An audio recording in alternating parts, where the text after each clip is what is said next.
Aisha, you chased the story to the Lawrence Municipal Building, where apparently there was some coitus going on in the courthouse. Courthouse coitus, yes. Well, let me tell you, first of all, if you've never been, for anyone that's never been to Lawrence, the place looks like Wisteria Lane. It's the last place you would expect a scandal like this, but there was one. Lieutenant Thomas Ritter and court administrator Meghan Kane, they were both suspended, not sure if it's with or without pay, for allegedly having intercourse on the premises.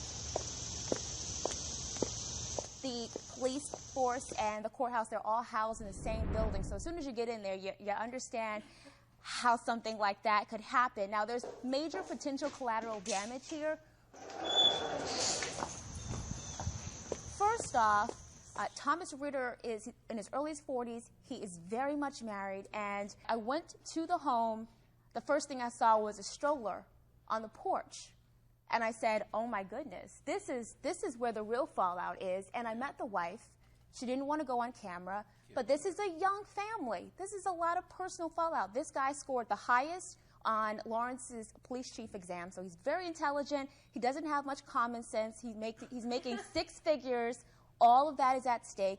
And now legally there's a lot at stake because the court administrator signs off on the affidavits for probable cause for court cases. This is a lieutenant, so any case involving this lieutenant that she signed off on, now that's potentially in jeopardy.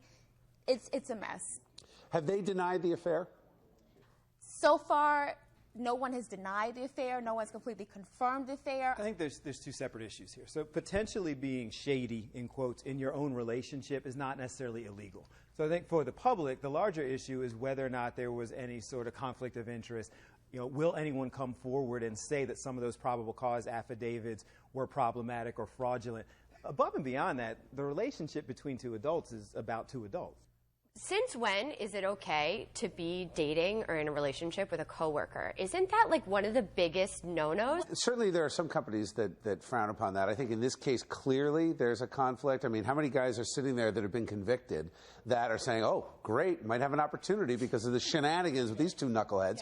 Yes. But I don't know. I like that there's a reaction that the guy was married. I think that's a positive, that people are saying, you know what, that's totally inappropriate, and it's disgusting, and it should offend you. And not only is he married, so is she to another Lawrence police officer. It's amazing how much more interested we are in the affair than the fact that there may be people wrongly incarcerated because of it. It's disgusting on all counts. What's next?